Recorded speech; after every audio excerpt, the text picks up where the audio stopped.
ਸਤਿ ਸ੍ਰੀ ਅਕਾਲ। B social ਦੇਖ ਰਹੇ ਹੋ। ਮੈਂ ਮਨਪ੍ਰੀਤ ਰਾਮਨਵਾਸ। ਦਿੱਲੀ ਦੇ ਮੁੱਖ ਮੰਤਰੀ ਅਰਵਿੰਦ ਕੇਜਰੀਵਾਲ ਦੀਆਂ ਮੁਸ਼ਕਲਾਂ ਘਟਣ ਦਾ ਨਾਮ ਨਹੀਂ ਲੈ ਰਹੀਆਂ। ਕੱਲ੍ਹ ਦਿੱਲੀ ਦੀ ਰਾਜਮਨਿਊ ਕੋਰਟ ਦੇ ਵੱਲੋਂ ਕਥਿਤ ਆਬਾਕਾਰੀ ਨੀਤੀ ਘੁਟਾਲੇ ਦੇ ਮਾਮਲੇ ਦੇ ਵਿੱਚ ਅਰਵਿੰਦ ਕੇਜਰੀਵਾਲ ਨੂੰ CBI ਦੇ 3 ਦਿਨਾਂ ਰਿਮਾਂਡ 'ਤੇ ਭੇਜ ਦਿੱਤਾ। CBI ਦੇ ਵੱਲੋਂ ਅਰਵਿੰਦ ਕੇਜਰੀਵਾਲ ਦਾ 5 ਦਿਨਾਂ ਦਾ ਰਿਮਾਂਡ ਮੰਗਿਆ ਗਿਆ ਸੀ, ਪਰ ਅਦਾਲਤ ਦੇ ਵੱਲੋਂ ਸਿਰਫ 3 ਦਿਨਾਂ ਦਾ ਰਿਮਾਂਡ ਹੀ ਦਿੱਤਾ ਗਿਆ। ਅਰਵਿੰਦ ਕੇਜਰੀਵਾਲ ਨੂੰ 29 ਜੂਨ ਨੂੰ ਸ਼ਾਮ ਦੇ 7 ਵਜੇ ਤੋਂ ਪਹਿਲਾਂ ਕੋਰਟ ਦੇ ਵਿੱਚ ਪੇਸ਼ ਕਰਨਾ ਹੋਵੇਗਾ। ਅਰਵਿੰਦ ਕੇਜਰੀਵਾਲ 21 ਮਾਰਚ ਤੋਂ ਦਿੱਲੀ ਦੀ ਤਿਹਾੜ ਜੇਲ੍ਹ ਦੇ ਵਿੱਚ ਬੰਦ ਹਨ। ਚੋਣਾਂ ਦੌਰਾਨ ਉਹਨਾਂ ਨੂੰ ਕੁਝ ਦਿਨਾਂ ਦੀ ਜ਼ਮਾਨਤ ਵੀ ਦਿੱਤੀ ਗਈ ਸੀ।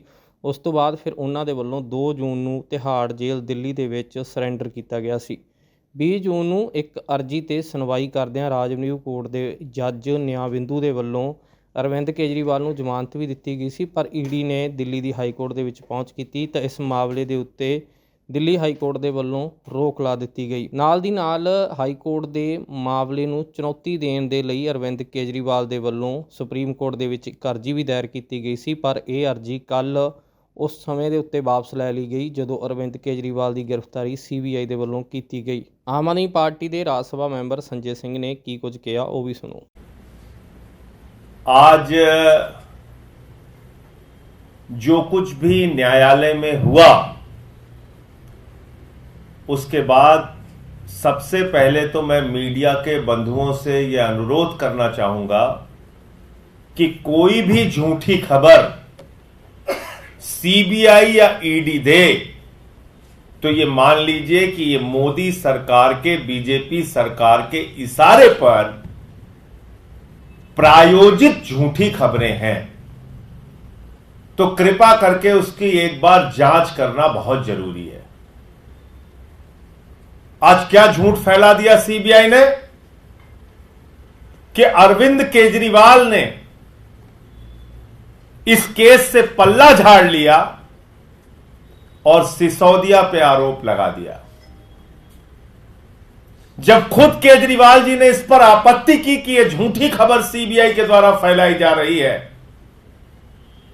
तो जज साहब ने कहा मुझे अरविंद केजरीवाल के द्वारा दिए गए बयान को दिखाइए।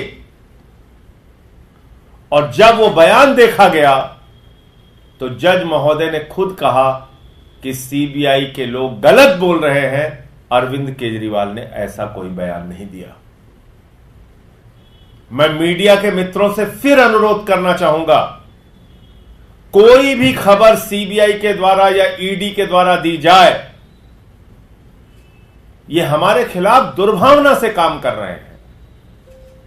यह हमारे खिलाफ एक राजनीतिक साजिश के तहत काम कर रहे हैं, BJP सरकार के इशारे पर काम कर रहे हैं। इसलिए इसको वेरीफाई करना आपकी भी जिम्मेदारी है, अन्यथा आज जो हुआ यह बार बार रिपीट होगा। आप सोचिए, 2 साल से जांच कर रही है CBI,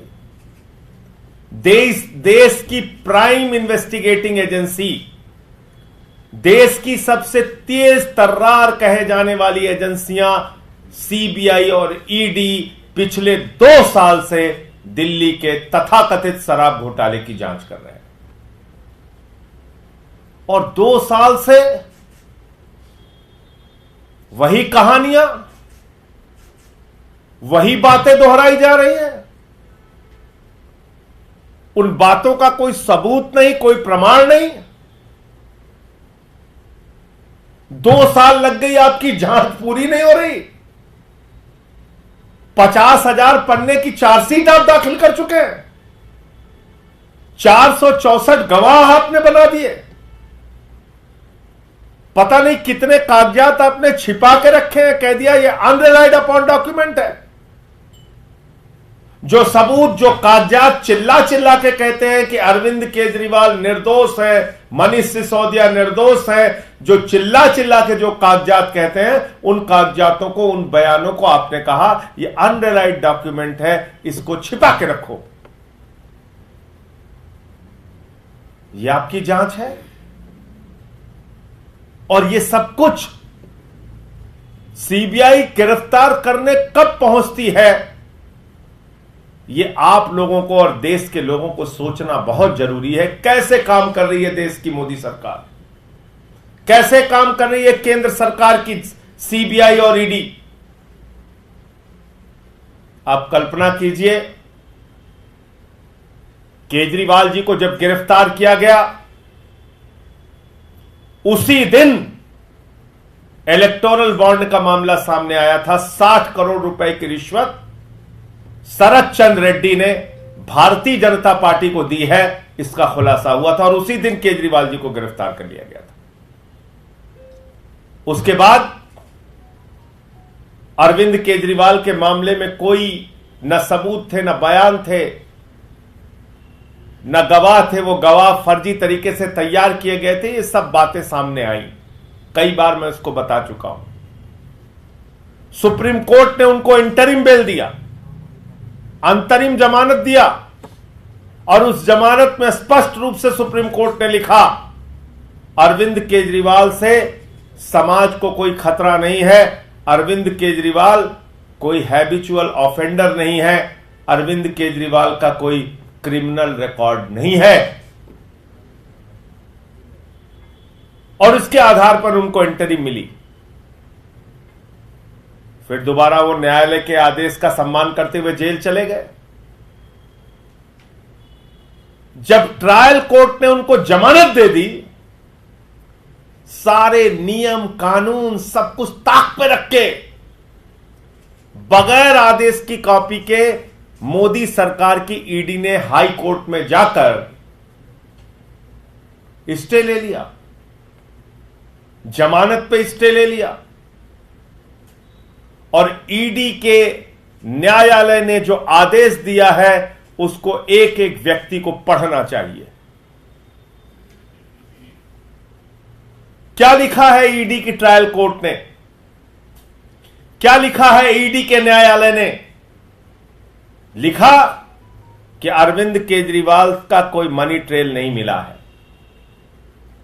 लिखा कि गोवा में पैसे का इस्तेमाल हुआ, इसका कोई प्रमाण नहीं है। ट्रायल कोर्ट ने अपने जमानत के आदेश में साफ तौर पे लिखा कि ईडी फेयर और प्रम्प्ट तरीके से काम नहीं कर रही है। ट्रायल कोर्ट ने अपने जमानत के आदेश में लिखा कि ईडी दुर्भावना से काम कर रही है, बायस्ड होकर काम कर रही है। ये जमानत के आदेश में लिखा। और आप सब लोग जानते हैं कि पीएमएलए में जमानत मिलना कितना मुश्किल का काम होता है। पीएमएलए की जमानत की शर्त है कि जब जज को लगेगा कि यह व्यक्ति निर्दोष है, तब उसको जमानत दी जाएगी। जब जज को लगेगा कि इस व्यक्ति के खिलाफ पर्याप्त सबूत नहीं है, तब वो उसको जमानत देगा। तो जब जमानत मिल गई तो अरविंद केजरीवाल निर्दोष है, यह जज का मत था और उसी आधार पर उनको जमानत मिली। और बहुत सारी टिप्पणियां अपने जमानत के आदेश में ट्रायल कोर्ट की जज ने किया। हाई कोर्ट पहुंच गए, हाई कोर्ट से बगैर आदेश के स्टे ले लिया। हमने तो पूछा किस बात का स्टे लिया था ईडी ने? हवा का लिया, पानी का लिया, सड़क का लिया, जमीन का लिया, किस बात का स्टे लिया? लेकिन स्टे ले लिया। अब फिर हम मामला लेके सुप्रीम कोर्ट पहुंचे।